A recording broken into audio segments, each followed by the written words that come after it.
Cinema ಅನ್ನೋದು ನಾನು ಯಾವತ್ತೂ ನಾನು ಚಿಕ್ಕ ವಯಸ್ಸಿಂದನೂ ಕನಸು ಕಟ್ಕೊಂಡ್ಬಂದಿರುವಂಥ ಒಂದು ಉದ್ಯೋಗ ಇದು. ಅವಮಾನಗಳು ಸನ್ಮಾನಗಳು ಎಲ್ಲ ಅನುಭವಿಸಿದ್ದು ಉಂಟು. ನಮ್ಮೂರಲ್ಲೂ ಕೂಡ ಇವನು ಏನು ಮಾಡ್ತಾನೆ, ಎಲ್ಲೋ ಹೋಗಿ ಬೆಂಗಳೂರಲ್ಲಿ ಡೈರೆಕ್ಟ್ರು ಅಂತ ಹೇಳ್ಕೊಂಡು ಓಡಾಡ್ತಾನೆ ಅಂತ.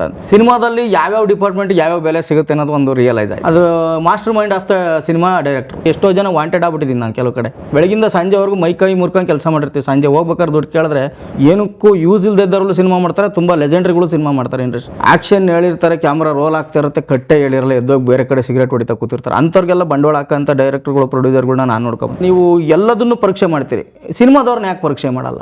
ಸಿನಿಮಾ ಮೇಲೆ ದುಡ್ಡು ಹಾಕ್ಬೇಕಾದ್ರೆ ತಲೆ ಕೆಡಿಸ್ಕೊಳಲ್ಲ. ದುಡ್ಡು ಹಾಕ್ಬೇಕಾದ್ರೆ ಯಾಕೆ ತಲೆ ಕೆಡಿಸ್ಕೊಳ್ಳೋದು? ದುಡ್ಡು ಹೋದ್ಮೇಲೆ ತಲೆ ಕೆಡಿಸ್ಕೊಳೋದನ್ನ. ಯಾರೋ ಒಬ್ಬ 10,000 ರೂಪಾಯಿ ಪೇಮೆಂಟ್ ಮಾತಾಡಿರ್ತಾನೆ ಆರ್ಟಿಸ್ಟು, ಅವ್ನಿಗೆ 15,000 ರೂಪಾಯಿ ಬಿಲ್ಲಿ ಸೈನ್ ಹಾಕಿರ್ತೀರ, 5,000 ರೂಪಾಯಿ ಯಾವನ ಎಗರಿಸಿರ್ತಾನೆ ಅಂತ ಗೊತ್ತಿರಲ್ಲ. ಹಣ್ಣು ತಿಂದ ಸಿಗಾಕೊಂಡಲ್ಲ, ಸಿಪ್ಪೆ ತಿಂದ ಸಿಗಾಕೋಣ ಅಂತ ಕೊನೆ ಲಾಸ್ಟ್ ತಲೆಗೆ ಬಂದ್ಬಿಡೋ ಡೈರೆಕ್ಟರ್ ಬಂದ್ಬಿಡ್ತಾರೆ. ಆಲ್ ಆರ್ಟಿಸ್ಟ್ ಫುಲ್ಲು ಹೊಸಬ್ರನ್ನ ತಲೆ ತಂದುಬಿಟ್ಟಿರ್ತಾರೆ. ಅವ್ರಿಗೆ ಪ್ರೇಕ್ಷಕರಿಗೆ ಆಡಿಯನ್ಸ್ಗೆ ಇವ್ರು ಯಾರು ಅಂತಾನೆ ಗೊತ್ತಿರಲ್ಲ ಅಂತಾರೆ. 15-16 ವರ್ಷ ನಾವು ಇಂಡಸ್ಟ್ರಿಗೆ ಬರೋಕ್ಕಿಂತ ಮುಂಚೆ 20 ಜನ ಹೀರೋಗಳು ಇದ್ರು ಕನ್ನಡದಲ್ಲಿ. ಇವಾಗ ಎಷ್ಟು ಜನ ಇದ್ದಾರೆ ಸರ್ ಹೀರೋಗಳು? 7 ಗಂಟೆಗೆ ಪ್ಯಾಕಪ್ ಆಗ್ತಿದ್ದಂಗೆ ಡೈರೆಕ್ಟರ್ ನಮ್ಗೆ ಮುಂಚೆ ಓಡಾಬಿಡೋನು.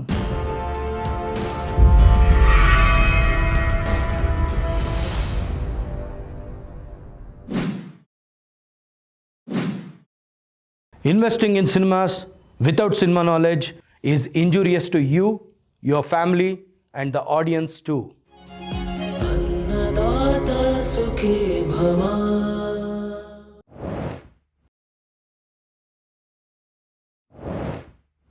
ಅನ್ನದಾತ ಸುಖಿ ಭವ ಕಾರ್ಯಕ್ರಮದ ಸಮಸ್ತ ವೀಕ್ಷಕರಿಗೂ ಈ ವಾರದ ಒಂದು ವಿಶೇಷ ಸಂಚಿಕೆಗೆ ಸ್ವಾಗತ ಸುಸ್ವಾಗತ.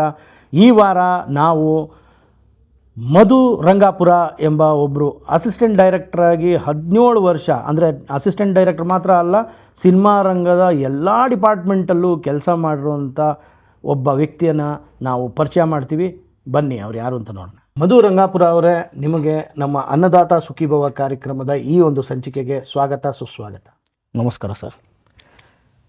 ಮಧು ರಂಗಾಪುರ ಅವರೇ, ನೀವು ಸುಮಾರು 16-17 ವರ್ಷದಿಂದ ಚಿತ್ರರಂಗದಲ್ಲಿ ನಿಮ್ಮನ್ನು ನೀವು ತೊಡಗಿಸ್ಕೊಂಡಿದ್ದೀರಾ, ಎಲ್ಲ ಡಿಪಾರ್ಟ್ಮೆಂಟಲ್ಲೂ ಕೆಲಸ ಮಾಡಿದ್ದೀರಾ. ನಮಗೆ ನೀವು ಯಾರು ಅಂತ ಗೊತ್ತು, ಆದರೆ ನಮ್ಮ ಪ್ರೇಕ್ಷಕರಿಗೆ ನಿಮ್ಮ ಒಂದು ಕಿರು ಪರಿಚಯ ಕೊಡ್ಬೋದಾ? ನಮಸ್ಕಾರ. ಅನ್ನದಾತ ಸುಖೀಭವ ಯೂಟ್ಯೂಬ್ ಚಾನಲ್ ನೋಡ್ತಿರುವಂಥ ಪ್ರತಿಯೊಬ್ಬರಿಗೂ ನನ್ನ ಆತ್ಮೀಯ ನಮಸ್ಕಾರ. ನನ್ನ ಹೆಸರು ಮಧು ರಂಗಾಪುರ. ರಂಗಾಪುರ ಅಂದರೆ ನಾನು ಹುಟ್ಟಿ ಬೆಳೆದಂಥ ಒಂದು ಹಳ್ಳಿ, ಅರಸೀಕೆರೆ ತಾಲೂಕು, ಹಾಸನ ಡಿಸ್ಟಿಕ್ಕು, ಗಣಸಿ ಹೋಬಳಿಲಿ ಇರ್ತಕ್ಕಂಥ ಒಂದು ಪುಟ್ಟ ಗ್ರಾಮ. ನಾನು ಬೆಂಗಳೂರಿಗೆ ಬಂದು ಸುಮಾರು 22 ವರ್ಷ ಆಯಿತು ಬಂತು. ಚಿತ್ರರಂಗದಲ್ಲಿ ನನಗೆ ಸುಮಾರು 16-17 ವರ್ಷ ಎಕ್ಸ್ಪೀರಿಯೆನ್ಸು. ಎಲ್ಲ ರೀತಿ ಕೆಲಸಗಳನ್ನ ಮಾಡಿಕೊಂಡು ಸಿನಿಮಾ ರಂಗದಲ್ಲಿ ಕಷ್ಟಪಟ್ಟು ಒಂದು ಒಳ್ಳೆಯ ಸ್ಥಾನಕ್ಕೆ ಬರಬೇಕು ಅಂತ ತುಂಬ ಹೋರಾಟ ನಡೆಸ್ತಾ ಇದ್ದೀನಿ. ಸುಮಾರು 15 ವರ್ಷದಿಂದ ಇಂಡಸ್ಟ್ರೀಲಿ ಎಲ್ಲ ಟೆಕ್ನಿಷಿಯನ್ಸ್ ಆಗಿ, ಡೈರೆಕ್ಷನ್ ಡಿಪಾರ್ಟ್ಮೆಂಟ್ ಆಗಿ, ಕೋ ಆರ್ಟಿಸ್ಟ್ ಆಗಿ, ಆಲ್ ಟೆಕ್ನಿಷಿಯನ್ಸ್, ಆ ಕೆಲಸ ಈ ಕೆಲಸ ಅಂತಲ್ಲ ಎಲ್ಲ ಕೆಲಸನೂ ಮಾಡಿಕೊಂಡು ಇವಾಗ ಪ್ರೆಸೆಂಟ್ಗೆ ಒಂದು ಸಿನಿಮಾ ಮಾಡಬೇಕು ಅಂತ ರೆಡಿಯಾಗಿ ಬರ್ತಾಯಿದ್ದೀನಿ. ಒಂದು 16-17 ಶಾರ್ಟ್ ಫಿಲ್ಮ್ ಡೈರೆಕ್ಷನ್ ಮಾಡಿದ್ದೀನಿ. ಅದರಲ್ಲಿ ಒಂದು 14 ರಿಲೀಸ್ ಆಗಿದೆ, ಒಂದು 3 ರಿಲೀಸ್ ಆಗಿಲ್ಲ. ಈ ಥರ ಇದೆ ಸರ್. ಸುದೀರ್ಘವಾದಂಥ ಒಂದು ಪಯಣ. ಹಾಂ ಸರ್. 16 ವರ್ಷಗಳು 17 ವರ್ಷಗಳು ಅಂದರೆ ಏನು ಸುಮ್ಮನಲ್ಲ. ಅದರಲ್ಲೂ ಪ್ರತಿಯೊಂದು ಡಿಪಾರ್ಟ್ಮೆಂಟ್, ಅಸಿಸ್ಟೆಂಟ್ ಡೈರೆಕ್ಟ್ರಾಗಿಂದ ಹಿಡಿದು, ಕಾಸ್ಟ್ಯೂಮ್ ಡಿಪಾರ್ಟ್ಮೆಂಟಿಂದ ಹಿಡಿದು, ಆರ್ಟ್ ಡಿಪಾರ್ಟ್ಮೆಂಟಿಂದ ಹಿಡಿದು ಎಲ್ಲ ಥರ ಕೆಲಸನೂ ಮಾಡಿದ್ದೀರಾ ಅಂತ. ಎಲ್ಲ ಪ್ರತಿಯೊಂದು ಮಾಡಿದ್ದೀನಿ ಸರ್. ಸೊ ಅಗಾಧವಾದಂಥ ಒಂದು ಎಕ್ಸ್ಪೀರಿಯನ್ಸ್ ಇದೆ. ಆದರೆ ನಿಮ್ಗೆ ಅನ್ಸಲ್ವಾ, ಯಾವುದಾದ್ರೂ ಬೇರೆ ಡಿಪಾರ್ಟ್ಮೆಂಟಲ್ಲಿದ್ದರೆ ನಾವು ಇಷ್ಟು ವರ್ಷಗಳ ಕಾಲ ನಾವು ಸೇವೆಯನ್ನು ಸಲ್ಲಿಸಿ ಪ್ರಾಮಾಣಿಕವಾಗಿ ಕೆಲಸ ಮಾಡಿದ್ರೆ ಒಂದು ಪ್ರಮೋಷನ್ ಅಥವಾ ಬಡ್ತಿ ಅಂತ ಸಿಗುತ್ತೆ. ಬಟ್ ಇಲ್ಲಿ ಇಷ್ಟು ವರ್ಷಗಳ ಕಾಲ ಆದರೂ ಇನ್ನೂ ನೀವು ಒಂದು ಸಿನಿಮಾನ ಡೈರೆಕ್ಷನ್ ಮಾಡೋಕ್ಕೆ ಇನ್ನೂ ಹಿಂದೆ ಮುಂದೆ ಆಲೋಚನೆ ಮಾಡ್ತಿದ್ದೀರಾ, ಯಾಕೆ ಸರ್? ಅದು ಇದುವರೆಗೂ ಯಾವತ್ತೂ ಆ ಥರ ಅನಿಸಿಲ್ಲ. ಯಾಕೆಂದರೆ ಸಿನಿಮಾ ಅನ್ನೋದು ನಾನು ಯಾವತ್ತೂ ನಾನು ಚಿಕ್ಕ ವಯಸ್ಸಿಂದನೂ ಕನಸು ಕಟ್ಕೊಂಡ್ಬಂದಿರುವಂಥ ಒಂದು ಉದ್ಯೋಗ ಇದು. ಉದ್ಯೋಗನಕ್ಕಿಂತ ನನ್ನ ಜೀವನ ಅಂತ ಹೇಳ್ಬೋದು. ಇದರಲ್ಲಿ ತುಂಬ ಸಲ ತುಂಬ ಅತಿರೇಕಕ್ಕೆ ಹೋಗಿದ್ದು ಉಂಟು, ಸಾವು ಲೆವೆಲ್ಗೆ ಹೋಗಿ ಬಂದದ್ದು ಉಂಟು. ಸಿನಿಮಾ ಮಾಡೋಕ್ಕಾಗಿಲ್ಲ ಅಂಥೇಳಿ ಅವಮಾನಗಳು ಸನ್ಮಾನಗಳು ಎಲ್ಲ ಅನುಭವಿಸಿದ್ದು ಉಂಟು. ಎಷ್ಟೋ ಜನ ಊರಲ್ಲಿ, ನಮ್ಮೂರಲ್ಲೂ ಕೂಡ ಇವನು ಏನು ಮಾಡ್ತಾನೆ, ಎಲ್ಲೋ ಹೋಗಿ ಬೆಂಗಳೂರಲ್ಲಿ ಡೈರೆಕ್ಟ್ರು ಅಂತ ಹೇಳ್ಕೊಂಡು ಓಡಾಡ್ತಾನೆ ಅಂತ. ಅದರಲ್ಲಿ ನನಗೆ ನನ್ನ ಕ್ಲಾಸ್ಮೇಟ್ಸ್ ಒಂದು 4 ಜನ ಊರಲ್ಲಿದ್ದಾರೆ ಸರ್.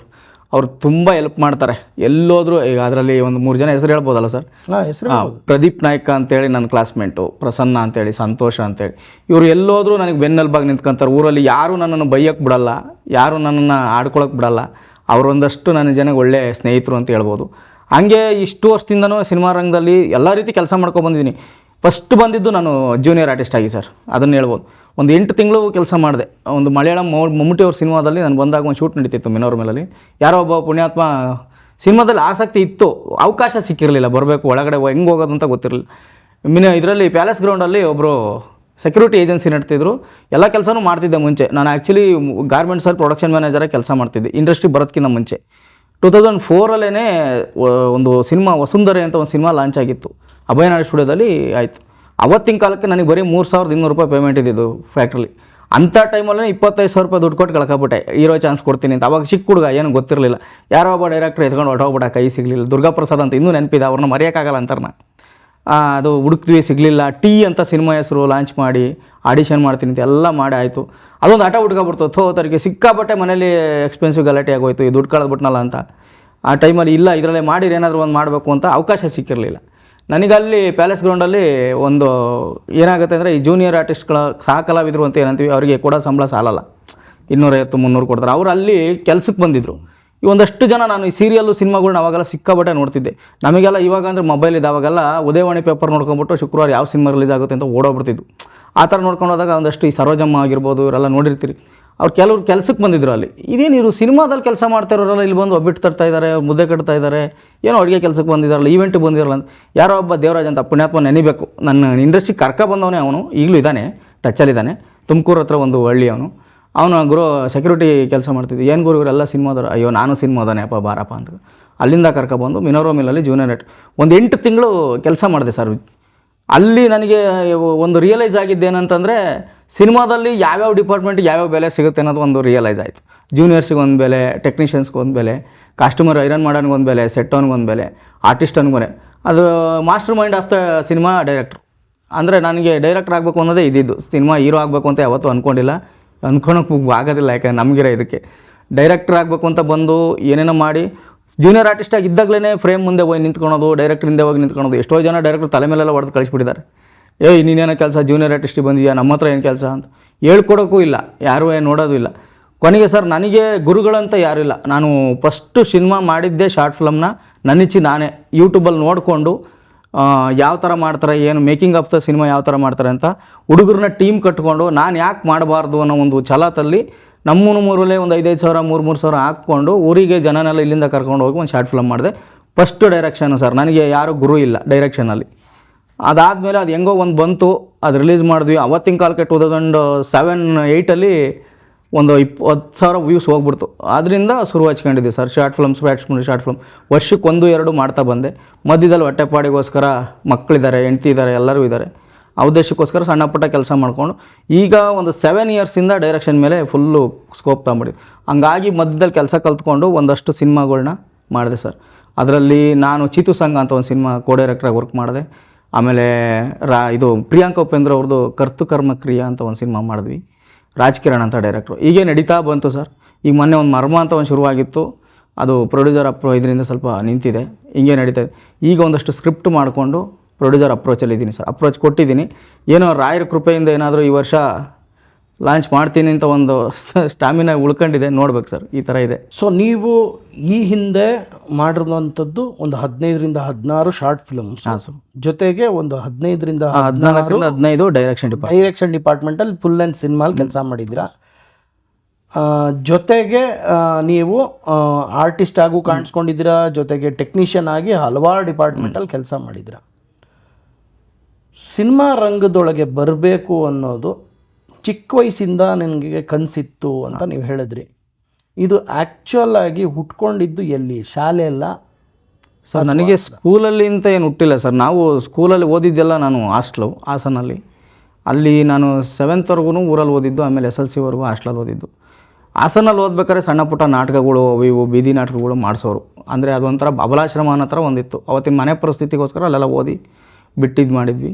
ಅಲ್ಲೆಲ್ಲ ನಾಟಕಗಳು ಮಾಡಿಸೋರು. ನಾನೇ ಲೀಡ್ರಾಗೆಲ್ಲ ಮಾಡಿದ್ದು ಉಂಟು. ಅಲ್ಲೇನು ಆ ಥರ ನನಗೆ ಹಿಂಗೆ ಸಿನಿಮಾ ಹಿಂಗಿರುತ್ತೆ ಹಂಗೇನು ಅಂತ ಇಲ್ಲ ಸರ್. ಬೆಂಗಳೂರಿಗೆ ನಾನು ಬಂದಾಗ ನನಗೆ ಸ್ಟಾರ್ಟಿಂಗ್ ಹುಟ್ಟಿದ್ದು ಅಂದರೆ ಸರ್, ಇಲ್ಲೇ ಇದೇ ವಿಜಯನಗರದಲ್ಲಿ ಒಂದು ಸಿನಿಮಾ ಶೂಟ್ ನಡೀತಿತ್ತು ಸರ್. ಏನಂದರೆ ಯಾವುದೋ ಮನಸ್ಸುಗಳ ಮಾತು ಮಧುರ ಅಂತ ಯೂಟ್ಯೂಬಲ್ಲಿ ಒಬ್ರು ಆನಂದ್ ಅಂತ ಒಬ್ರು ಹರಿಪ್ರಿಯಾದು ಫಸ್ಟ್ ಸಿನಿಮಾ ಪಿಕ್ಚರ್ ಮೇಡಮ್ದು. ಆ ಸಿನಿಮಾ ಶೂಟ್ ನೋಡಬೇಕಾದ್ರೆ ಇಷ್ಟೇನ ಸಿನಿಮಾ ಅನ್ನಂಗಾಗಿತ್ತು. ಅದು ಒಳಗೆ ಬಂದ್ರಾಗೆಲ್ಲ ಗೊತ್ತಾಗೋದು ಅದು ಏನು ಅಂತೇಳಿ ಇಷ್ಟೇನ ಹಿಂಗೆ ಕೈ ಎತ್ತಾರೆ ಹಿಂಗೆ ಕಾಲು ಎತ್ತಾರೆ. ಅದಾದಮೇಲೆ ಆದಿ ಲೋಕೇಶ್ ಅವ್ರದ್ದು ಪೂಜಾರಿ ಈ ಥರದ್ದು ಒಂದಷ್ಟು ಶೂಟಿಂಗ್ ನೋಡ್ಕೊಂಡು ಬಂದಿದ್ದು ಸರ್. ಅಲ್ಲಿಂದ ಸ್ವಲ್ಪ ಜಾಸ್ತಿ ಆಗೋಯ್ತು ಅದು. ಆಮೇಲೆ ಮಾಡೋ ಕೆಲಸ ಎಲ್ಲ ಬಿಟ್ಟು ಅವತ್ತಿನ ಕಾಲಕ್ಕೇ ನನಗೆ ಪ್ರೊಡಕ್ಷನ್ ಮ್ಯಾನೇಜರ್ಗೆ 22,000 ರೂಪಾಯಿ ಸಂಬಳ ಇತ್ತು 2011ರಲ್ಲಿ. ಅಂಥ ಕೆಲಸ ಇವತ್ತು ಇದ್ದಿದ್ರೆ ಒಂದು 80,000 ರೂಪಾಯಿ ಸಂಬಳ ಆಗೋದು. ಅಂಥ ಕೆಲಸ ಬಿಟ್ಟು ಅಲ್ಲಿ ಗಲಾಟೆ ಮಾಡ್ಕೊಂಡು ನಾನು ಏನೋ ಆಗ್ಬಿಡ್ತೀನಿ ಅಂತ ಬಂದೆ ಇಂಡಸ್ಟ್ರಿಗೆ. ಇನ್ನೂ ಸದ್ಯಕ್ಕೆ ಏನೂ ಆಗಿಲ್ಲ ಸರ್, ಈ ಮಟ್ಟದಲ್ಲಿ ಇದ್ದೀವಿ. ಈಗ ಏನಾರ ನೋಡ್ಬೇಕು ಸರ್ ದೇವ್ರ ಕಡೆ. ಸೊ ಗಾರ್ಮೆಂಟ್ ಇಂಡಸ್ಟ್ರಿನ ಬಿಟ್ಟು ಅಷ್ಟು ಸಂಬಳ ಇರೋದನ್ನ ಬಿಟ್ಟು ಸಿನಿಮಾ ಇಂಡಸ್ಟ್ರಿ ಒಳಗೆ ಬಂದ್ರಿ. ಯಾವತ್ತಾದರೂ ಆ ವಿಷಯದ ಬಗ್ಗೆ ರಿಗ್ರೆಟ್ ಇದೆಯಾ? ಇಲ್ಲ ಸರ್, ಇದುವರೆಗೂ ಈ ಸಿನಿಮಾ ನನಗೇನು ಮೋಸ ಮಾಡಿಲ್ಲ. ನಾನು ಚೆನ್ನಾಗಿ ದುಡ್ಕೊಂತೀನಿ, ಹೊಟ್ಟೆಪಾಡಿಗೇನು ಮೋಸ ಇಲ್ಲ. ಹೆಂಡತಿ ಮಕ್ಕಳು ಸಾಕೋಕ್ಕೇನು ಯಾರ ಹತ್ರನೂ 10 ರೂಪಾಯಿ ಸಾಲ ಮಾಡ್ಕೊಂಡು ಜೀವನ ಮಾಡಿಲ್ಲ. ಕೆಲಸ ಮಾಡ್ತೀನಿ, ಏನು ಕೆಲಸ ಕೊಟ್ಟರು ಮಾಡ್ತೀನಿ. ನೀವು ಕಸ ಹೊಡಿಯಪ್ಪ ಇಲ್ಲಿ ಎತ್ಕೊಂಡು ಇಟ್ಟೋಪ್ಪ ಅಂದ್ರೆ ನಾನು ಇಡ್ತೀನಿ. ನಾನು ವಯಸ್ಸಿಗಾಗಲಿ ನಾನು ಇದು ಏನೋ ನಾನು ಮಾಡ್ಕೊಬಂದ್ಬಿಟ್ಟಿದ್ದೀನಿ ಇಷ್ಟು ವರ್ಷ, ಅದಕ್ಕೆಲ್ಲ ನಾನು ಏನೋ ಒಂದು ಅಂಜಿಕೆ ಆಗಲಿ ಅಹಂಕಾರ ಆಗಲಿ ನಾನು ಯಾವತ್ತೂ ತೋರಿಸಿಲ್ಲ. ಇಂಡಸ್ಟ್ರೀಲಿ ಕೆಲಸ ಮಾಡ್ತೀನಿ. ಕೆಲಸ ಮಾಡಿದ ತಕ್ಕನಾಗೆ ದುಡ್ಡು ಮಾತ್ರ ಬಿಟ್ಟು ಬರೋಲ್ಲ ಸರ್. ನನಗೆ ಎಷ್ಟೋ ಜನ ವಾಂಟೆಡ್ ಆಗ್ಬಿಟ್ಟಿದ್ದೀನಿ ನಾನು ಕೆಲವು ಕಡೆ. ಕೆಲಸ ಕೇಳಿರೋ ಕೆಲಸಕ್ಕೆ ದುಡ್ಡು ಕೇಳಿದ್ರೆ ಕರಿಬೇಡ್ರಿ ನೆಕ್ಸ್ಟ್ ಅನ್ನೋ ಲೆಕ್ಕಾಚಾರಕ್ಕೆ ಬಂದ್ಬಿಟ್ಟಿದೆ. ಇಂಡಸ್ಟ್ರಿನೇ ಇರೋದೇ ಹಾಗೆ. ಈಗ ಕೆಲಸ ಮಾಡಿ ಈಗ ಒಂದು ಬೆಳಗಿಂದ ಸಂಜೆವರೆಗೂ ಮೈ ಮುರ್ಕೊಂಡು ಕೆಲಸ ಮಾಡಿರ್ತೀವಿ. ಸಂಜೆ ಹೋಗ್ಬೇಕಾದ್ರೆ ದುಡ್ಡು ಕೇಳಿದ್ರೆ ಫೋನ್ಪೇ ಅನ್ನೋದೊಂದು ಬಂದ್ಬಿಟ್ಟು ಫೋನ್ಪೇ ಮಾಡ್ತೀವಿ ನೋಡ್ರಿ ಅಂತಾರೆ. ಮನೆಗೆ ಹೋಗಿ ಫೋನ್ ಮಾಡಿದ್ರೆ ಸರ್ವರ್ ಇಲ್ಲ ಅಂತಾರೆ. ಒಂಚೂರು ಜೋರಾಗಿ ಕೆಲಸ ಜೋರಾಗಿ ಮಾತಾಡ್ರಿ, ಏನೇ ನಿನ್ಗೆ ಏನು ಅಷ್ಟೊಂದು ಕೊಡ್ಬೇಕಾನೆ, ಏನೇ ಫೋನ್ ಮಾಡ್ತೀವಿ, ಈ ಥರ ಬಂದ್ಬಿಡ್ತಾರೆ. ಈ ಥರ ಆಗ್ಬಿಟ್ಟಿದೆ ಸರ್. ಯಾವತ್ತೂ ಸಿನಿಮಾ ನನಗೆ ಕಳಪೆ ಅಂತನಾಗಲಿ ಇಲ್ಲ ಈ ಸಿನಿಮಾದಿಂದ ನಾನು ಹಾಳಾಗಿದ್ದೀನಿ ಅಂತ ಏನು ಯಾವತ್ತೂ ಅನಿಸಿಲ್ಲ. ಅನ್ಸೋದು ಇಲ್ಲ ಅಂತ ನಾನು ಅಂದ್ಕೊಂಡಿದ್ದೀನಿ ಸರ್. ಯಾಕಂದರೆ ಎಂತೆಂಥೋರು ಸಿನಿಮಾ ಮಾಡ್ತಾಯಿದ್ದಾರೆ. ಅವರು ಏನಕ್ಕೂ ಯೂಸ್ ಇಲ್ಲದಿದ್ದವರಲ್ಲೂ ಸಿನಿಮಾ ಮಾಡ್ತಾರೆ, ತುಂಬ ಲೆಜೆಂಡ್ರಿಗಳು ಸಿನಿಮಾ ಮಾಡ್ತಾರೆ ಇಂಡಸ್ಟ್ರಿ. ಅಂಥವ್ರಿಗೆಲ್ಲ ಅವಕಾಶ ಕೊಟ್ಟಿದೆ ಅಂದರೆ ಸರಸ್ವತಿ ನಮಗೂ ಒಂದಲ್ಲ ಒಂದಿನ ಕಾಯಬೇಕಷ್ಟೇ. ತಾಳ್ಮೆ ಇದ್ದನು ಏನೋ ಒಂದು ಮಾಡ್ತಾನೆ ಅನ್ನೋ ಒಂದು ಇಂಡಸ್ಟ್ರಿ ಸರ್ ಅಷ್ಟೇ. ನಿಮಗೆ ಸುದೀರ್ಘವಾದಂಥ ಎಕ್ಸ್ಪೀರಿಯನ್ಸ್ ಇದೆ ಅನ್ನೋದೇನೋ ಗೊತ್ತು. ಆದರೆ ಒಬ್ಬ ನಿರ್ಮಾಪಕ ನಿಮ್ಮ ಮೇಲೆ ನಂಬಿಕೆ ಇಟ್ಟು ಬಂಡವಾಳ ಯಾಕೆ ಹೂಡಬೇಕು? ಸರ್, ನಾವು ಹೂಡಬೇಕು ಅನ್ನೋದಕ್ಕಿಂತ ಈಗ ನಾನು ಹೇಳೋದೇನೆಂದರೆ ಎಲ್ರಿಗೂ ಮಾಡ್ತಾರೆ. ಸಿನಿಮಾ ಅನ್ನೋದು ಹೆಂಗಾಗಿತ್ತು ಅಂದರೆ ಸರ್ವಿಸ್. ಈಗ ಎಕ್ಸ್ಪೀರಿಯೆನ್ಸ್ ಬೇಕು. ಎಕ್ಸ್ಪೀರಿಯೆನ್ಸ್ಗಿಂತ ಮುಂಚಿತವಾಗಿ ಏನಾಗುತ್ತೆ, ಕೆಲಸ ಗೊತ್ತಿಲ್ಲದವ್ರಿಗೆ ಬಂಡವಾಳ ಹಾಕೋರು ಜಾಸ್ತಿ ಆಗ್ಬಿಟ್ಟಿದ್ದಾರೆ ಇಂಡಸ್ಟ್ರೀಲಿ. ಪರ್ಟಿಕ್ಯುಲರ್ ಈಗ ಪ್ರೆಸೆಂಟು ಏನೂ ಕೆಲಸ ಗೊತ್ತಿರಲ್ಲ ಅವ್ರಿಗೆ. ನಾನು ಎಷ್ಟೋ ಸಿನಿಮಾಗಳ್ನ ನೋಡ್ಕೊಂಡು ನಾನು ಕೆಲಸ ಮಾಡಿರೋಂಥ ಡೈರೆಕ್ಟರ್ಗಳಲ್ಲೇ ಒಂದಷ್ಟು ಸಿನಿಮಾಗಳು ನೋಡಿದ್ದೀನಿ ಸರ್. ಆ್ಯಕ್ಷನ್ ಹೇಳಿರ್ತಾರೆ, ಕ್ಯಾಮ್ರಾ ರೋಲ್ ಆಗ್ತಾ ಇರುತ್ತೆ, ಕಟ್ಟೆ ಹೇಳಿರಲ್ಲ, ಎದ್ದೋಗಿ ಬೇರೆ ಕಡೆ ಸಿಗರೇಟ್ ಹೊಡಿತಾ ಕೂತಿರ್ತಾರೆ. ಅಂಥವ್ರಿಗೆಲ್ಲ ಬಂಡವಾಳ ಹಾಕೋಂಥ ಡೈರೆಕ್ಟರ್ಗಳು ಪ್ರೊಡ್ಯೂಸರ್ಗಳನ್ನ ನಾನು ನೋಡ್ಕೊಬಂದು. ನಾವು ಇಷ್ಟು ವರ್ಷ ಎಕ್ಸ್ಪೀರಿಯೆನ್ಸ್ ಮಾಡಿದ್ದೀವಿ, ನಮಗಿದೆ ಎ ಇಂದ ಝೆಡ್ವರೆಗೂ ಗೊತ್ತು. ನಾನು ಅಹಮ್ಮಲ್ಲಿ ಹೇಳ್ತಾ ಇಲ್ಲ ಸರ್, ಗೊತ್ತು. ಒಂದಷ್ಟು ಜನದ ಹತ್ರ ಕಾಂಟ್ಯಾಕ್ಟ್ ಇದೆ, ಬಿಸ್ನೆಸ್ ಗೊತ್ತು, ಸಿನಿಮಾ ಮಾಡಿದ್ರೆ ಯಾವ ರೀತಿ ರಿಕವರಿ ಮಾಡಬೇಕು ಅನ್ನೋದು ಗೊತ್ತು. ಆ ಉದ್ದೇಶದಲ್ಲಿ ಅಷ್ಟು ಆತ್ಮಸ್ಥೈರ್ಯದ ಮೇಲೆ ನಾನು ಹೇಳ್ತೀನಿ ಸರ್, ನನಗೆ ಹಾಕಿದ್ರೆ ನಾನು ರಿಟರ್ನ್ ತರಗಿತೀನಿ. ಮೇನ್ ಇವಾಗ ಬಿಸ್ನೆಸ್ನೇ ನೋಡ್ತಾರೆ, ಪ್ರತಿಯೊಂದು ಬಿಸ್ನೆಸ್ಸೇ ಆಗಿಬಿಟ್ಟಿದೆ. ಈಗ ಮುಂಚೆ ಎಲ್ಲ ಅಣ್ಣವ್ರ ಕಾಲದಲ್ಲೆಲ್ಲ ಇತ್ತು ಸಿನಿಮಾ ಜನರಿಗೋಸ್ಕರ ಸಿನಿಮಾ ಮಾಡೋರು, ಇವಾಗೆಲ್ಲ ದುಡ್ಡಿಗೋಸ್ಕರ ಸಿನಿಮಾ ಮಾಡ್ತಾರೆ. ಆ ದುಡ್ಡನ್ನು ರಿಕವರಿ ಮಾಡುವಷ್ಟು ಕೆಪಾಸಿಟಿ ಒಬ್ಬ ಡೈರೆಕ್ಟ್ರಿಗೆ ಇರಬೇಕು. ಎಷ್ಟೋ ಜನ ಫೋನ್ ಮಾಡಿ ಹೇಳ್ತಾರೆ, ಸರ್ ಯಾರಾದರೂ ಪ್ರೊಡ್ಯೂಸರ್ ಇದ್ದರೆ ಹೇಳಿ ಸರ್ ಅಂತ ಯಾರು ಫ್ರೆಂಡ್ ಸರ್ಕಲ್ ಕೇಳಿದ್ರೆ, ಅಯ್ಯೋ ಗುರುವೇ ಆ ಡೈರೆಕ್ಟ್ರು ಬಂದಿದ್ದ ಸಿನಿಮಾ ಮಾಡೋದಾ, ಇವತ್ತಿನವರೆಗೂ ಪತ್ತೆ ಇಲ್ಲ, ನನಗೆ ಬಿಸ್ನೆಸ್ ಗೊತ್ತಾಗ್ತಾಯಿಲ್ಲ, ಏನು ಮಾಡಬೇಕು ಅಂತ ಗೊತ್ತಾಗಿಲ್ಲ, ಡಬ್ದಲ್ಲಿದೆ, ಪೆಟ್ಟಿಗೆಯಲ್ಲಿದೆ, ಈ ಥರ ಡೈಲಾಗ್ಗಳು ಬರ್ತವೆ. ನಾನು ಹೇಳೋದೇನೆಂದರೆ ಸರ್, 2025ರಿಂದ 26 ಜನವರಿವರೆಗೂ 13 ಜನಕ್ಕೆ ಕತೆ ಹೇಳಿದ್ದೀನಿ ಸರ್. 13 ಜನದಲ್ಲಿ 9 ಜನ ಡೈರೆಕ್ಟರ್ಗಳಿಂದ ಮೋಸ ಹೋಗಿರೋರೆ ಪ್ರೊಡ್ಯೂಸರ್ಸ್ ನನಗೆ ಸಿಕ್ಕಿರೋದು. ಅದೇ ನನ್ನ ದುರಾದೃಷ್ಟನೋ ಇಲ್ಲ ನನ್ನ ಅದೃಷ್ಟನೋ ಗೊತ್ತಿಲ್ಲ. ಯಾರ ಹತ್ರ ಹೋಗಿ ಕತೆ ಹೇಳಿದ್ರು ಅವ್ನು ಯಾರೋ ಬಂದಿದ್ದ 50,000 ದುಡ್ಡು ಹೊತ್ಕೊಂಡು ಹೋದ, ಲಕ್ಷ ಹೊತ್ಕೊಂಡು ಹೋದ, ಒಂದಷ್ಟು ಏನೇನೋ ಕಮಿಟ್ಮೆಂಟ್ಗಳು ಕೇಳ್ತಾರೆ, ಎಲ್ಲ ಮಾಡಿರಿ, ಎಲ್ಲ ಆಯ್ತು. ನಾನು ಕೇಳೋದಿಷ್ಟೇ ಸರ್, ಈಗ ನೀವು ಎಲ್ಲದನ್ನು ಪರೀಕ್ಷೆ ಮಾಡ್ತೀರಿ, ಸಿನಿಮಾದವ್ರನ್ನ ಯಾಕೆ ಪರೀಕ್ಷೆ ಮಾಡಲ್ಲ? ಈಗ ನಿಮ್ಮ ಈ ಪ್ರಶ್ನೆಗೆ ನನ್ನದೊಂದು ಪ್ರಶ್ನೆ ಏನು ಅಂದರೆ, ಒಂದು ಸಾಫ್ಟ್ವೇರ್ ಇಂಜಿನಿಯರ್ ಆಗಿರ್ಬೋದು, ಅಥವಾ ಒಬ್ಬ ಇಂಜಿನಿಯರ್ ಆಗಿರ್ಬೋದು, ಅಥವಾ ಒಂದು ಮೆಡಿಕಲ್ ಅಸೋಸಿಯೇಟೆಡ್ ಬಿಸ್ನೆಸ್ಸಲ್ಲಿರ್ಬೋದು, ಡಾಕ್ಟ್ರ್ ಆಗಿರ್ಬೋದು, ಇನ್ನೊಬ್ಬರಾಗಿರ್ಬೋದು, ಇವ್ರಿಗೆಲ್ಲ ಒಂದು ಬ್ಯಾಕ್ಗ್ರೌಂಡ್ ವೆರಿಫಿಕೇಷನ್ ಅಂತ ನಡೀತದೆ. ಅಂದರೆ ಇಲ್ಲಿಂದ ಅವ್ರು ಮುಂದಿನ ಕೆಲಸಕ್ಕೆ ಜಂಪ್ ಆಗಬೇಕಾದ್ರೆ ಒಂದು ಬ್ಯಾಕ್ಗ್ರೌಂಡ್ ವೆರಿಫಿಕೇಷನ್ ಅಂತ ನಡೆಯುತ್ತೆ. ಅದರಲ್ಲಿ ಏನಾಗುತ್ತೆ, ಹಿಂದಿನ ಕಂಪ್ನೀಲಿ ಎಲ್ಲಿದ್ದ ಅವನು, ಏನು ಕೆಲಸ ಮಾಡ್ತಿದ್ದ, ಹೇಗೆ ಕೆಲಸ ಮಾಡ್ತಿದ್ದ, ಇದ್ರ ಬಗ್ಗೆ ಎಲ್ಲ ರಿಪೋರ್ಟ್ ತೆಗೆಸ್ಕೊಂಡು ನೋಡ್ಬೋದು. ಆದರೆ ಸಿನಿಮಾದಲ್ಲಿ ಮೊದಲನೇ ಚಿತ್ರದಲ್ಲೇ ಪ್ರೊಡ್ಯೂಸರ್ಗೆ ಏಟ್ ಕೊಟ್ಟು ಅವನು ಜಂಪ್ ಆಗಿಬಿಟ್ಟಿದ್ರೆ ಆ ಪ್ರೊಡ್ಯೂಸರ್ ಇರಲ್ವಲ್ಲ. ಸೊ ಬ್ಯಾಕ್ಗ್ರೌಂಡ್ನ ವೆರಿಫಿಕೇಷನ್ ಮಾಡೋ ಅದರದ್ದು ಹೇಗೆ ಅಂತ ನೀವು ಹೇಳೋದು? ಸರ್, ಈಗ ನಾನೊಂದು ಸಿನಿಮಾ ಮಾಡ್ತೀನಿ ಅಂದ್ಕೊಳ್ಳಿ, ಈಗ ನನಗೇನೋ ಪ್ರಾಬ್ಲಮ್ ಆಯಿತು, ದುಡ್ಡಿನ ಆಸೆ ಬಂತು, ಏನೋ ಹೊತ್ಕೊಂಡು ಹೋಗ್ಬಿಟ್ಟೆ, ಏನೋ ಆಯಿತು ಅಂದ್ಕೊಳ್ಳಿ. ಈಗ ನಾನು ನೆಕ್ಸ್ಟು ಇನ್ನೊಬ್ಬನ ಸಿನಿಮಾಗೆ ಅಪ್ರೋಚ್ ಮಾಡೋಕ್ಕಾಗಲ್ಲ. ಬೇರೆ ಯಾರೋ ಹೊಸಬ ಡೈರೆಕ್ಟರ್ ಅವ್ರ ಹತ್ರ ಹೋಗ್ತಾನೆ, ಸರ್ ನಾನು ಹಂಗೆ ಮಾಡಿಬಿಟ್ಟಿದ್ದೀನಿ, ಹಿಂಗೆ ಮಾಡಿಬಿಟ್ಟಿದ್ದೀನಿ ಸಿನಿಮಾ. ಅವ್ನು ಹೋಗಿರೋದನ್ನ ಇಟ್ಕೊಂಡು ಈಗ ನಾವು ಅವ್ರನ್ನ ಪರೀಕ್ಷೆ ಮಾಡ್ಬೋದು ಸರ್, ಏನು ದೊಡ್ಡ ವಿಚಾರ ಅಲ್ಲ. ಈಗ ಸಿನಿಮಾದಲ್ಲಿ ಎಲ್ರದ್ದು ಎಲ್ಲ ಉದ್ದೇಶಕ್ಕೂ ಪರೀಕ್ಷೆ ಮಾಡ್ತಾರೆ. ಈಗ ನೀನು ಆರ್ಟಿಸ್ಟು, ಈಗ ನೀವೇನು ಕೇಳಿ, ನಾನು ಒಬ್ಬ ಆರ್ಟಿಸ್ಟ್ ಅಂತ ನಿಮಗೆ ಪ್ರೊಫೈಲ್ ಕಳಿಸಿದ್ರೆ, ನೀನು ಆ್ಯಕ್ಟಿಂಗ್ ವೀಡಿಯೋ ಕಳಿಸಪ್ಪ, ಹೆಂಗೆ ಎಕ್ಸ್ಪೀರಿಯೆನ್ಸ್ ಕೊಟ್ಟಿದೆಯಾ, ಯಾವ ಥರ ಇದೆ ನಿನಗೆ ಅಂತ ಒಬ್ಬ ಡೈರೆಕ್ಟ್ರ್ ಕೇಳ್ತಾರೆ. ನನ್ನ ಪ್ರೊಫೈಲ್ನ ನೀವು ಡೈರೆಕ್ಷನ್ ಡಿಪಾರ್ಟ್ಮೆಂಟದ ಪ್ರೊಫೈಲ್ ಕಳಿಸಿದ್ರೆ ಎಷ್ಟು ಸಿನಿಮಾ ದಬಾಕಿದ್ದಾರೆ ಅನ್ನೋದು ಗೊತ್ತಾಗುತ್ತೆ ಅದರಲ್ಲಿ, ಎಷ್ಟು ಕೆಲಸ ಮಾಡಿದ್ದಾರೆ ಅನ್ನೋದು ಗೊತ್ತಾಗುತ್ತೆ. ಏನೂ ಇಲ್ಲ, ಇದೇನು ಚೆಕ್ ಮಾಡಲ್ಲ. ಕೆಲವರು ಪ್ರೊಡ್ಯೂಸರ್ಸ್ಗಳು ಸಮಸ್ಯೆ ಏನು ಅಂದರೆ ಒಂದು 50 ಲಕ್ಷ ರೂಪಾಯಿ ಯಾರಿಗೋ ಇನ್ವೆಸ್ಟ್ಮೆಂಟ್ ಮಾಡಿಬಿಡ್ತಾರೆ, ದುಡ್ಡು ಕೊಟ್ಬಿಟ್ಟು ಕಣ್ಣಿಗೆ ಕಾಣ್ದಂಗೆ ಹೋಗ್ಬಿಡ್ತಾರೆ ಸರ್. ನಾನು ಹೇಳೋದು ನಿರ್ಮಾಪಕರುಗಳಿಗೆ ಏನದು ಅಂದರೆ, ನೀವು ಎಲ್ಲ ಬಿಸ್ನೆಸ್ಸಲ್ಲಿ ಇನ್ವಾಲ್ವ್ಮೆಂಟ್ ಆಗಿರ್ತೀರಿ. ಈಗ ದುಡ್ಡು ಸಂಪಾದನೆ ಮಾಡ್ಬೇಕಾದ್ರೆ ಒಂದೊಂದು ರೂಪಾಯಿನೂ ದುಡ್ಡೇ ಇನ್ವಾಲ್ವ್ಮೆಂಟ್ ಆಗಿರ್ತೀರಿ. ನೀವು ಯಾಕೆ ಸಿನಿಮಾ ಮೇಲೆ ದುಡ್ಡು ಹಾಕ್ಬೇಕಾದ್ರೆ ತಲೆ ಕೆಡಿಸ್ಕೊಳಲ್ಲ? ದುಡ್ಡು ಹಾಕ್ಬೇಕಾದ್ರೆ ಯಾಕೆ ತಲೆ ಕೆಡಿಸ್ಕೊಳ್ಳೋದು? ದುಡ್ಡು ಹೋದ್ಮೇಲೆ ತಲೆ ಕೆಡಿಸ್ಕೊಳೋದನ್ನ ಒಂದೊಂದು ರೂಪಾಯಿಗೂ ಲೆಕ್ಕ ತೊಗೊಳ್ಳಿ ಡೈರೆಕ್ಟ್ರ್ ಹತ್ರ. ಯಾರನ್ನೋ ಒಬ್ಬನ ರಿಲೇಷನ್, ಈಗ ಅಕ್ಕನ ಮಗನೋ ತಂಗಿ ಮಗನೋ ಕಳಿಸ್ಬಿಟ್ಟು ಕ್ಯಾಶಿಯರ್ ಅಂತ ಕೂರಿಸ್ತೀರಿ, ಅಲ್ಲಿ ಮ್ಯಾನೇಜರ್ ಕೂರಿಸ್ತೀರಿ. ದುಡ್ಡು ಎಲ್ಲಿ ಲೂಫೋಲ್ ಆಗುತ್ತೆ ಅಂತ ನಿಮಗೆ ಗೊತ್ತಿರಲ್ಲ. 3/4% ಸಿನಿಮಾ ಶೂಟಿಂಗ್ ಆಗಿರುತ್ತೆ, ರಿಲೀಸಿಗೆ ದುಡ್ಡು ಇರಲ್ಲ. ಆ ಟೈಮಲ್ಲಿ ಡೈರೆಕ್ಟ್ರನ್ನ ಬೈತೀರಿ. ಡೈರೆಕ್ಟ್ರ್ ದುಡ್ಡು ತಗೊಂಡಿದ್ದಾನೆ ಅನ್ನೋದು ಗೊತ್ತಿಲ್ಲ, ತಿಂದಿದ್ದಾನೆ ಅನ್ನೋದು ಗೊತ್ತಿಲ್ಲ, ಮಧ್ಯದಲ್ಲಿ ಯಾರು ತಿಂದಿರುತ್ತೆ ಅನ್ನೋದು ಗೊತ್ತಿಲ್ಲ. ಒಟ್ಟಿಗೆ ಬ್ಲೈಂಡ್ ಮಾಡೋದೆಲ್ಲ ಡೈರೆಕ್ಟ್ರನ್ನೇ. ಅವ್ನು ಯಾರ ಬಂದಿದ್ದ, ಓದ್ಕೊಂಡು ಹೋದ, ಅದಾಯಿತು ಇದಾಯಿತು ಅಂತ ಈ ಥರ. ನಾನು ಕೇಳೋದು ಅಷ್ಟೇ ಸರ್, ಪ್ರತಿಯೊಂದೂ ನೀವು ಲೆಕ್ಕ ತೊಗೊಂಡ್ರೆ ಎಲ್ಲಿ ಮೋಸ ಆಗುತ್ತೆ ಸರ್?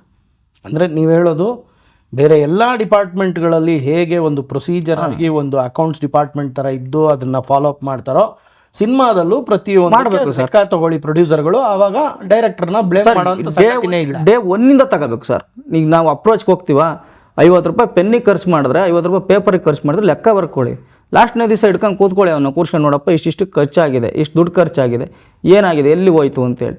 ಯಾರೋ ಒಬ್ಬ 10,000 ರೂಪಾಯಿ ಪೇಮೆಂಟ್ ಮಾತಾಡಿರ್ತಾನೆ ಆರ್ಟಿಸ್ಟು, ಅವ್ನಿಗೆ 15,000 ರೂಪಾಯಿ ಬಿಲ್ಲಿ ಸೈನ್ ಹಾಕಿರ್ತೀರ, 5,000 ರೂಪಾಯಿ ಯಾವನ ಎಗರಿಸಿರ್ತಾನೆ ಅಂತ ಗೊತ್ತಿರಲ್ಲ. ಅದರಲ್ಲಿ ಅವ್ನಿಗೆ 10,000 ತಲುಪಿತೆ ಅನ್ನೋದು ಗೊತ್ತಿರಲ್ಲ. ಇನ್ನೊಂದು ಏನೋ ಹೀರೋಯಿನ್ಗೆ 2 ಲಕ್ಷ ಅಂತ ಹೇಳ್ಬಿಟ್ಟು ಅಗ್ರಿಮೆಂಟಲ್ಲಿ ಮಾಡಿಸ್ಕೊಂಡಿರ್ತೀರ, ಅದರಲ್ಲಿ ಅವಳಿಗೆ 50,000 ಕೊಟ್ಟು 1.5 ಲಕ್ಷ ಯಾರು ತಿಂದಿರ್ತಾರೆ ಅಂತ ಗೊತ್ತಿರಲ್ಲ. ಇದನ್ನೆಲ್ಲ ನೀವು ಯಾಕೆ ಕುಲಂಕು ಅವಳನ್ನೇ ಫಸ್ಟು ಹೀರೋಯಿನ ಕೇಳ್ಬೋದಲ್ಲ, ನಿಮಗೆ ದುಡ್ಡು ಎಷ್ಟು ತಲುಪಿದೆ, ಯಾರು ನಿಂದ ಅಂತ. ನೀವು ಈಗ ನಿಮ್ಮದು ದುಡ್ಡು, ಅದು ನಂದಲ್ಲ. ನೀವು ಕಷ್ಟಪಟ್ಟು ಸಂಪಾದನೆ ಮಾಡಿರೋದು ಲಕ್ಷಾಂತರ ರೂಪಾಯಿ ದುಡ್ಡು. ನೀವು ಕೇಳ್ಬೋದಲ್ಲ, ಅವ್ರನ್ನ ಕೇಳೋ ರೈಟ್ಸ್ ಇದೆ. ಪ್ರೊಡ್ಯೂಸರ್ ಆಫ್ ದ ಸಿನಿಮಾ ನಿಮಗೆ ರೈಟ್ಸ್ ಇದೆ, ಡೈರೆಕ್ಟ್ರು ಪ್ರೊಡ್ಯೂಸರ್ ಇಬ್ಬರಿಗೆ ರೈಟ್ಸ್ ಇರೋದು. ಯಾರೋ ಒಬ್ಬ ಬಂದಿರ್ತಾನೆ, ಯಾರೋ ತಿಂದೋಗಿರ್ತಾನೆ, ತಿಂದೋನ್ ಕೈಗೆ ಸಿಕ್ಕಲ್ಲ. ಅದೇನೋ ಹೇಳ್ತಾರಲ್ಲ ಸರ್ ಗಾದೆ, ಹಣ್ಣು ತಿಂದನ್ ಸಿಗಾಕೊಂಡಿಲ್ಲ, ಸಿಪ್ಪೆ ತಿಂದನ್ ಸಿಗಾಕೋಣ ಅಂತ. ಕೊನೆ ಲಾಸ್ಟ್ ತಲೆಗೆ ಬಂದ್ಬಿಡೋದು ಡೈರೆಕ್ಟ್ರ್ ಬಂದ್ಬಿಡ್ತದೆ, ಏನೋ ಮಾಡ್ದ ಅನ್ನೋದು ನನ್ನ ಒಪಿನಿಯನ್ ಸರ್. ಸೊ ಫಸ್ಟಿಂದಾನೇ ಲೆಕ್ಕಾಚಾರದಲ್ಲೇ ಹೋಗಿ ಅನ್ನೋದು ಒಂದು. ಮತ್ತು ನೀವು ಮಾತಾಡ್ತಾ ಹೇಳಿದ್ರಿ ಡೈರೆಕ್ಟ್ರಿಗೆ ಬಿಸ್ನೆಸ್ ಪಾಯಿಂಟ್ ಆಫ್ ವ್ಯೂನು ಗೊತ್ತಿರಬೇಕು. ಗೊತ್ತಿರ್ಬೇಕು, ಡೆಫಿನೆಟ್ಲಿ ಗೊತ್ತಿರ್ಬೇಕು ಸರ್. ಬಟ್ ಇವತ್ತಿನ ದಿನ ನಿಮ್ಮನ್ನು ನಂಬಿ ಒಬ್ಬರು ಪ್ರೊಡ್ಯೂಸರು 50 ಲಕ್ಷನೋ 1 ಕೋಟಿನೋ ಅಥವಾ ಏನು ನಿಮ್ಮ ಬಜೆಟ್ ಆಗುತ್ತೋ ಆ ಬಜೆಟ್ನ ನೀವು ಅವ್ರಿಗೆ ಎಕ್ಸ್ಪ್ಲೈನ್ ಮಾಡ್ತೀರಾ, ಅದನ್ನು ನಂಬಿ ಅವರು ಆ ಬಜೆಟ್ ಹಾಕಿದ್ರೆ ರಿಕವರಿ ಪಾಯಿಂಟ್ ಆಫ್ ವ್ಯೂ ಅಂದರೆ ಎಲ್ಲದಕ್ಕೂ ಒಂದು ರಿಟರ್ನ್ ಆನ್ ಇನ್ವೆಸ್ಟ್ಮೆಂಟ್ ಅಂತ ಇರುತ್ತೆ. ಇಲ್ಲಿ ನೀವು ರಿಟರ್ನ್ ಆನ್ ಇನ್ವೆಸ್ಟ್ಮೆಂಟ್ ಹೇಗೆ ತಕ್ಕೊಡ್ತೀರಾ ಒಬ್ಬ ಪ್ರೊಡ್ಯೂಸರ್ಗೆ? ಸರ್, ಈಗ ಒಬ್ಬ ಡೈರೆಕ್ಟ್ರ್ ಕತೆ ಮಾಡಬೇಕಾದ್ರೆ ಒಬ್ಬ ಹೀರೋನ ಮೈಂಡ್ ಸೆಟ್ಟಲ್ಲಿ ಇಟ್ಕೊಂಡು ಕತೆ ಮಾಡಿರ್ತಾನೆ. ಈಗ ನಾನು ಯಾರಿಗೊಬ್ಬರು ಲೆಜೆಂಡ್ರಿ ಸಿನಿಮಾ ಮಾಡಬೇಕು ಅಂತ ಓಡಾಡ್ತಾ ಇದ್ದೀನಿ ಅಂದ್ಕೊಳ್ಳಿ. ಆ ಲೆಜೆಂಡ್ರಿ ಕತೆಗೆ ಪ್ರೊಡ್ಯೂಸರ್ ಸಿಗಲ್ಲ. ಅವ್ರಿಗೆ ಕೋಟಿಗಟ್ಟಲೆ ಸಂಭಾವನೆ ಕೊಡಬೇಕಪ್ಪ, ಯಾರನ್ನ ಹೊಸಬ್ರು ಇಟ್ಕೊಂಡು ಸಿನಿಮಾ ಮಾಡು, ನಾನು ಇನ್ವೆಸ್ಟ್ಮೆಂಟ್ ಮಾಡಿದೆ. ಓಕೆ, ಇನ್ನು ಹೀರೋ ಹೊಸಬ. ಇನ್ನು ಆಲ್ ಆರ್ಟಿಸ್ಟ್ಗಳನ್ನೆಲ್ಲ ನಾವು ನೋನ್ ಆರ್ಟಿಸ್ಟ್ನ ಇಟ್ಕೊಂಡ್ರೆ ಒಂದು 90% ನಮಗೆ ಬಿಸ್ನೆಸ್ ಆಗೇ ಆಗುತ್ತೆ ಸರ್.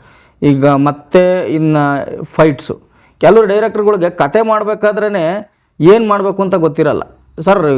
ನಾನು ಅದು ಓಪನ್ನಾಗಿ ಹೇಳ್ತಾ ಇಲ್ಲ, ಏನಂದರೆ ಫುಲ್ ಕಾನ್ಫಿಡೆನ್ಸ್ಗೆ ಹೇಳ್ತಾ ಇಲ್ಲ. ಹಿಂದಿ ರೇಟ್ಸ್ ಬರುತ್ತೆ, ಡಬ್ಬಿಂಗ್ ರೇಟ್ಸ್ ಬರುತ್ತೆ, ಸಬ್ಸಿಡಿ ಬರುತ್ತೆ, ಅದೆಲ್ಲ ಬಂದರೆ ಬಂತು, ಇಲ್ಲ ಅಂದರೆ ಇಲ್ಲ. ಅದೆಲ್ಲ ಪ್ಲಸ್ಸು, ಬಂದರೆ ಹೋಯ್ತು ಅಂತ. ನಾವು ಮಾಡೋದನ್ನೇ ಅದನ್ನು ಮೈಂಡ್ ಸೆಟ್ಟಲ್ಲಿ ಇಟ್ಕೊಂಡು ಮಾಡಿದಾಗ, ಕರೆಕ್ಟಾಗಿ ಎಕ್ಸಾಕ್ಟಾಗಿ ಮಾಡಿದಾಗ ಒಂದಷ್ಟು ಏನಾರು ರಿಕವರಿ ಆಗ್ಬೋದೇನೋ, ಆಗುತ್ತೆ ಅಂತಲೂ ಹೇಳೋಕ್ಕಲ್ಲ, ಆಗ್ಬೋದು. ಈಗ ಆಗುತ್ತೆ ಅನ್ನೋ ಗೊತ್ತಿದ್ದಾಗ ಆಗಲಿಲ್ಲ ಅಂತಂದಾಗ ಡೈರೆಕ್ಟರ್ ಮೇಲೆ ಮೈಂಡ್ ಸೆಟ್ಟು ಬ್ಲೈಂಡ್ ಮಾಡಿಬಿಡ್ತಾರೆ. ನಾನು ಹೇಳೋದೇನೆಂದ್ರೆ, ಒಬ್ಬ ಪ್ರೊಡ್ಯೂಸರು ಒಬ್ಬ ಹೀರೋನ ಇಟ್ಕೊಂಡು ಸಿನಿಮಾ ಮಾಡಬೇಕಾದ್ರೆ ಹೊಸಬ ಹೀರೋ, ಓಕೆ, ಅವ್ನಿಗೇನು ರಿಟರ್ನ್ ಇಲ್ಲ, ಯಾವ ಪ್ರೈಮಲ್ಲಿ ರಿಟರ್ನ್ ಇರಲ್ಲ, ಯಾವ ಸ್ಯಾಟಲೈಟ್ ಇರಲ್ಲ, ಯಾವುದೂ ಇರಲ್ಲ. ಹಳಬ್ರಿಗಾರ ಒಂದಷ್ಟು ಸಿನಿಮಾ, ಈಗ ಹೀರೋ ಹೊಸಬ ಅಂದರೆ ರಂಗಾಯಣ ರಘು ಸರ್ಗೆ ಅಷ್ಟು ಜನ ಫ್ಯಾನ್ ಫಾಲೋವರ್ಸ್ ಇರ್ತಾರೆ, ಸಾಧು ಸರ್ಗೆ ಒಂದು ಸ್ವಲ್ಪ ಫ್ಯಾನ್ ಫಾಲೋವರ್ಸ್. ಈ ಥರ ಒಂದು ಬರೋಂಥ ಕ್ಯಾರೆಕ್ಟರ್ಗಳನ್ನ ಇಟ್ಕೊಂಡು ನಾವು ಸಿನಿಮಾ ಮಾಡಿದ್ರೆ ಏನೋ ಒಂದು ರಿಟರ್ನ್ಸ್ ಬರ್ಬೋದು ಅನ್ನೋದು ಒಂದು ಇದು ನಡೀತಾ ಇರೋದು ಪ್ರೆಸೆಂಟ್ ಅದೇನೆ. ಅದರಲ್ಲೂ ಡೈರೆಕ್ಟರ್ಗಳು ಕೆಲವ್ರು ಏನು ಮಾಡ್ತಾರೆ, ಹೀರೋನು ಹೊಸಬ ಇರ್ತಾನೆ, ಹೀರೋಯಿನ್ನು ಹೊಸಬ್ಳಿರ್ತಾಳೆ, ಆಲ್ ಆರ್ಟಿಸ್ಟ್ ಫುಲ್ಲು ಹೊಸಬ್ರನ್ನ ತಲೆಯಲ್ಲಿ ತಂದುಬಿಟ್ಟಿರ್ತಾರೆ. ಅವ್ರಿಗೆ ಪ್ರೇಕ್ಷಕರಿಗೆ ಆಡಿಯನ್ಸ್ಗೆ ಇವ್ರು ಯಾರು ಅಂತಲೇ ಗೊತ್ತಿರಲ್ಲ ಅಂತಾರೆ. ಅವ್ರಿಗೆ ಒಂದು 50 ಲಕ್ಷ ಬಜೆಟ್ ಸಿನಿಮಾ ಕೊಟ್ಟಿರ್ತಾರೆ, ಒಂದು 40-30 ಲಕ್ಷ ರೂಪಾಯಿ ಸಿನಿಮಾ ಮಾಡಿ 10 ಲಕ್ಷ ರೂಪಾಯಿ ಏನೋ ಒಂದು ವ್ಯವಸ್ಥೆ ಮಾಡ್ಕೊಂಡಿರ್ತಾರೆ. ಈ ಥರ ನಡೀತಾ ಇರೋದು ಪ್ರೆಸೆಂಟಲ್ಲಿ. ಎಷ್ಟೋ ಸಿನಿಮಾಗಳು ಅದೇ ರೀತಿ ಜಗಳ ಆಗಿ ಗಲಾಟೆ ಆಗಿ ನಿಂತೋದು. ಉದಾಹರಣೆಗೆ ನಾನೀಗ ಒಬ್ಬ ಡೈರೆಕ್ಟರ್ ಯೋಚನೆ ಮಾಡ್ಬೇಕಾದ್ರೆ ಬಿಸ್ನೆಸ್ಸು ಸರ್. ಅವಾಗಿತ್ತು ಅಭಿಮಾನಿಗೋಸ್ಕರ ಹೀರೋನು ಮಕ್ಕ ನೋಡ್ಕೊಂಡು ಸಿನಿಮಾಗೆ ಬರೋರು. ಇವಾಗ ಯಾರು ಬರ್ತಾರೆ ಸರ್ ಸಿನಿಮಾಗೆ? ಯಾರು ಹೀರೋ ಅಭಿಮಾನಿಗಳು ಇದ್ದಾರೆ, ಇಲ್ಲ ಅಂತಲ್ಲ. ಸಿನಿಮಾಗೆ ಅವರು 4 ಜನ ನಮ್ಮ ಇಂಡಸ್ಟ್ರಿಲಿ ಇರೋರು, 4ರಿಂದ 5 ಜನ ಸ್ಟಾರ್ ಕಾಸ್ಟಿಂಗ್ ಇರೋದು. ಏನು 20 ಜನ ಇದ್ದಾರೆ. 15-16 ವರ್ಷ ನಾವು ಇಂಡಸ್ಟ್ರಿಗೆ ಬರೋಕ್ಕಿಂತ ಮುಂಚೆ 20 ಜನ ಹೀರೋಗಳಿದ್ರು ಕನ್ನಡದಲ್ಲಿ. ಇವಾಗ ಎಷ್ಟು ಜನ ಇದ್ದಾರೆ ಸರ್ ಹೀರೋಗಳು? ಸ್ಟಾರ್ ಅಂತ ಬಂದರೆ 5ರಿಂದ 10 ಜನ ಹುಡುಕಿರು ಸಿಕ್ಕೋತಿ ಸುಸ್ತು. ಆ ಸ್ಟಾರ್ಗಳೆಲ್ಲ ಅರ್ಧ ಜನ ರಿಯಾಲಿಟಿ ಶೋ ಜಡ್ಜಸ್ಸು ಅದು ಇದು ಹೋಗ್ಬಿಟ್ಟು ಸೆಟ್ಲ್ ಆಗಿಬಿಟ್ಟಿದ್ದಾರೆ, ಯಾರೂ ಸಿನಿಮಾ ಮಾಡ್ತಾಯಿಲ್ಲ. ಸಿನಿಮಾ ಮಾಡೋರಿಂದ 6ರಿಂದ 7 ಜನ, ಅವ್ರಿಗೆ ಕೋಟಿ ಬಜೆಟು ಸಂಭಾವನೆ. ನಮ್ಮನ್ನು ನಂಬಿ ಯಾರು ಕೋಟಿಗೆ ಹಾಕ್ತಾರೆ ಸರ್? ಅದನ್ನು ಯೋಚನೆ ಮಾಡಬೇಕು. ಹೊಸಬ್ರು ಇಟ್ಕೊಂಡು ಸಿನಿಮಾ ಮಾಡಬೇಕು ಅಂದಾಗ ಒಂದಷ್ಟು ಬರೋ ಆರ್ಟಿಸ್ಟ್ಗಳನ್ನೆಲ್ಲ ನೋನ್ ಆರ್ಟಿಸ್ಟ್ನ ಹಾಕ್ಕೊಂಡು ಒಂದಷ್ಟು ಜನ ಅವರಿಂದ ಈಗ 50 ಲಕ್ಷಕ್ಕೆ ಸಿನಿಮಾ ಮಾಡ್ತೀವಿ ಅಂದರೆ ಒಂದು 40 ಲಕ್ಷ ಸಿನಿಮಾ ಮಾಡಿ 10 ಲಕ್ಷ ಪ್ರೊಡ್ಯೂಸರ್ ಸೇವ್ ಮಾಡಿದ್ರೆ ಮುಂಚೆ ಖುಷಿಯಾಗಿ 10 ಲಕ್ಷ ಪ್ರಮೋಷನಿಗೆ ಖರ್ಚು ಮಾಡ್ತಾರೆ. ಸೊ ಅಂದರೆ ನೀವು ಹೇಳ್ತಾ ಇರೋದು ಮನಿ ಸೇವ್ಡ್ ಇಸ್ ಮನಿ ಅರ್ನ್ಡ್ ಅಂತ ನೀವು ಹೇಳ್ತಾ ಇದ್ದೀರಾ. ಆಮೇಲೆ ಕಾಸ್ಟಿಂಗು ಅಷ್ಟೇ ಇಂಪಾರ್ಟೆಂಟ್ ಆಗುತ್ತೆ. ಯಾವಾಗ ನಾವು ಬಜೆಟ್ ಕಮ್ಮಿ ರಿಕವರಿ ಫ್ಯಾಕ್ಟರ್ ಲೆಕ್ಕ ಹಾಕ್ತೀವಿ ಆವಾಗ ನಾವು ಹೊಸ ಹೀರೋಯಿನ್ ಹಾಕ್ಕೊಂಡ್ರು ಅವ್ರ ಸುತ್ತಮುತ್ತ ಬರುವಂಥ ಕ್ಯಾರೆಕ್ಟರ್ಗೆ ಹತ್ರವಾಗಿರ್ಬೇಕು. ಹೌದು ಸರ್, ಹತ್ರವೇ ಇರಬೇಕು. ಈಗ 30 ಲಕ್ಷಕ್ಕೂ ಸಿನಿಮಾ ಮಾಡಿ ತೋರಿಸಿರೋರು ಉಂಟು, ಗೆದ್ದಿದ್ದಾರೆ. 30 ಲಕ್ಷಕ್ಕೂ ಸಿನಿಮಾ ಮಾಡಿ ತೋರಿಸಿದ್ದಾರೆ ಸರ್. ಬರೋ ಅಂಥ ಆರ್ಟಿಸ್ಟ್ಗಳನ್ನ ಒಂದು ದಿನ ಕರ್ಕೊಬನ್ನಿ. ನೀವು 10 ಜನಕ್ಕೂ 10,000 ರೂಪಾಯಿ ಕೊಟ್ಟು 1 ಲಕ್ಷ ಪೇಮೆಂಟ್ ಕೊಟ್ಟು ಹೊಸಬ್ರನ್ನ ಕರ್ಕೊಬಂದು ಸಿನಿಮಾ ಮಾಡ್ಸೋದಕ್ಕಿಂತ 1 ಲಕ್ಷ ಒಬ್ಬನಿಗೆ ಕೊಟ್ಟು ಯಾರೋ ಒಬ್ಬ ಸೆಲೆಬ್ರಿಟಿಗೆ ರಂಗಾಯಣ ರಘು ಸಾರು, ಪ್ರಕಾಶ್ ರಾಜ್ ಸರ್, ಈ ಥರದ್ದು ಯಾವುದೋ ಒಬ್ಬನಿಗೆ 1 ಲಕ್ಷ ಪೇಮೆಂಟ್ ಕೊಟ್ಟು ಒಂದು ದಿನ ಇಡೀ 4ರಿಂದ 5 ಸೀನ್ ನೀವು ಕಂಪೋಸ್ ಮಾಡಿರ್ತೀರಿ ಇಡೀ ಸ್ಕ್ರಿಪ್ಟಲ್ಲಿ. ಈಗ ಒಬ್ಬ ಆರ್ಟಿಸ್ಟ್ಗೆ ಒಂದು ಮಿನಿಮಮ್ ಕೋ-ಆರ್ಟಿಸ್ಟ್ಗೆ ಒಂದು 5ರಿಂದ 10 ಸೀನ್ ಇರುತ್ತೆ ಇಡೀ ಸಿನಿಮಾದ. ಅವ್ರೊಬ್ರದ್ದು ಒಂದು ಶೆಡ್ಯೂಲ್ ಹಾಕ್ಕೊಂಡು ಒಂದು ದಿನಕ್ಕೆ ಅವ್ರಿಗೆ ಒಂದು ಪರ್ ಡೇ ಪೇಮೆಂಟ್ ಥರ ಇರುತ್ತೆ ಒಂದಿಷ್ಟು ಅಂತ ಅವ್ರಿಗೆ ಕೊಟ್ಬಿಟ್ಟು ಅವ್ರಿಗೆ ಮುಗಿಸಿ ಕಳಿಸಿ. ಅವ್ರು ಬಂದ್ರಲ್ಲ ಅಲ್ಲಿಗೆ, ನೀವು 6 ಸೀನ್ 7 ಸೀನನ್ನು ಇಡೀ ಸಿನಿಮಾದಲ್ಲಿ ಅವರು ಪ್ಲಾನಿಂಗ್ ಇಲ್ದಲ್ಲೇ ಸಿನಿಮಾ ಮಾಡ್ತೀರಿ. ಕೆಲವರು ಬೆಳಗ್ಗೆ 6 ಗಂಟೆಗೆ ಬರೋದು 10 ಗಂಟೆಗೆ ಕ್ಯಾಮ್ರಾ ಆನ್ ಮಾಡ್ತೀರಿ, 11 ಗಂಟೆಗೆ ಪೂಜೆ ಮಾಡ್ತೀರಿ. ಮೊನ್ನೆ ಒಂದು ಯಾವುದೋ ಒಂದು ಫಿಲಮ್ಗೆ ಹೋದ 12 ಗಂಟೆ ಆದರೂ ಒಬ್ಬರು ಇಲ್ಲ ಪತ್ತೆ, ನಾನು ಹೋಗಿ ಕಾಯ್ತಾ ಇದ್ದೀನಿ ಅಲ್ಲಿ. ಅಂದರೆ ಯಾವುದೋ ಒಂದು ಆ್ಯಕ್ಟಿಂಗ್ ಹೋಯ್ತು ಆ ಥರ ಆಗ್ಬಿಡ್ತದೆ. ಪೂಜೆ ಮಾಡ್ತಾರೆ, ಪೂಜೆ ಮಾಡೋಕೆ ನೋಡ್ರಿ ದೇವಸ್ಥಾನದ ಬಾಗಲು, ಈ ಥರ ಒಂದು ಪ್ಲಾನಿಂಗ್ ಇರಲ್ಲ. ಒಬ್ಬ ಟುಡೇ ಪ್ಲಾನಿಂಗ್ ಟುಮಾರೋ ಪ್ಲಾನಿಂಗ್ ಮೈನು ನನಗೆ ಅನಿಸಿಕೆ ನಾನು ಕಲ್ತ್ಕೊಂಡ್ಬಂದಿರೋದು ಕೆಲಸದಲ್ಲಿ ಡೈರೆಕ್ಷನ್ ಡಿಪಾರ್ಟ್ಮೆಂಟ್ ಅಂತ ಬಂದರೆ ಡೈರೆಕ್ಟ್ರಿಗೆ ಆದವನು ಮೇಯ್ನ್ಗೆ ಟುಡೇ ಪ್ಲಾನಿಂಗ್ ಟುಮಾರೋ ಪ್ಲಾನಿಂಗ್ ಎರಡೂ ಕರೆಕ್ಟಾಗಿದ್ದರೆ ಪೇಪರ್ ವರ್ಕ್ ಏನಿದ್ರೂ ಕರೆಕ್ಟಾಗಿರ್ಬೇಕು ಸರ್. ಈಗ ರಾತ್ರಿ ಎಲ್ಲ ನಾನು ಒಂದು 2 ಜನ ಈಗ ರೀಸೆಂಟಾಗಿ ಒಂದು 2 ಸಿನಿಮಾ ಮಾಡಿದೆ ಸರ್. 7 ಗಂಟೆಗೆ ಪ್ಯಾಕಪ್ ಆಗ್ತಿದ್ದಂಗೆ ಡೈರೆಕ್ಟರ್ ನಮ್ಗೆ ಮುಂಚೆ ಓಡಾಬಿಡೋನು. ನಾವು ಡೈರೆಕ್ಷನ್ ಡಿಪಾರ್ಟ್ಮೆಂಟಲ್ಲಿ ಅಲ್ಲೇ ಹೋಗ್ತಿದ್ದು, ಸರ್ ಪ್ಲಾನಿಂಗ್ ಮಾಡಿಲ್ಲ ಬನ್ನಿ ಬೆಳಗ್ಗೆ ಸೆಟಲ್ ಮಾಡ್ಕೊಳ್ಳೋಣ ಅದೇನಿದೆ. ಈ ಥರ ಆದರೆ ಇನ್ನೆಲ್ಲಿ ಸರ್ ಸಿನಿಮಾ ಗೆಲ್ತವೆ? ಬಂದುಬಿಟ್ಟು ನಮ್ಮನ್ನು ಕೂರಿಸ್ಕೊಂಡು ಈಗ ಆರ್ಟಿಸ್ಟ್ ರೆಡಿ ಇರೋರು, ಮೇಕಪ್ ಆಗಿರೋದು, ಕ್ಯಾಮ್ರಾ ಆನ್ ಮಾಡ್ಕೊಂಡು ಕ್ಯಾಮ್ರಾಮನ್ ನಮ್ಮನ್ನು ಕಾಯಬೇಕಿತ್ತು, ಡೈರೆಕ್ಷನ್ ಡಿಪಾರ್ಟ್ಮೆಂಟ್ ಅವ್ರನ್ನ ಡೈರೆಕ್ಟ್ರನ್ನ ಕಾಯಬೇಕಿತ್ತು. ಈ ಥರ ಒಂದಷ್ಟು ಇಂಡಸ್ಟ್ರಿಲಿ ಮಿಸ್ಕಮ್ಯುನಿಕೇಟ್ ಆಗೋಗ್ಬಿಡ್ತದೆ, ಆಗ್ತಾಯಿದೆ. ಅದನ್ನು ಯಾರೂ ರಿಕವರಿ ಮಾಡೋಕ್ಕಾಗಲ್ಲ. ಸೊ ಅಂದರೆ ನೀವು ಹೇಳೋ ಪ್ರಕಾರ ಒಂದು ಕರೆಕ್ಟಾಗಿ ಒಂದು ರಿಟರ್ನ್ ಶೆಡ್ಯೂಲ್ಡ್ ಪ್ಲಾನ್ ಇತ್ತು. ಪ್ಲಾನ್ ಬೇಕು ಸರ್. ಪ್ಲಾನ್ನ ಯಾರು ಫಾಲೋ ಮಾಡ್ತಾ ಇಲ್ಲ ಈ ನಡುವೆ ತುಂಬ ಇಲ್ಲ ಸರ್, 90% ಜನ ಯಾರು ಫಾಲೋ ಮಾಡ್ತಾ ಇಲ್ಲ.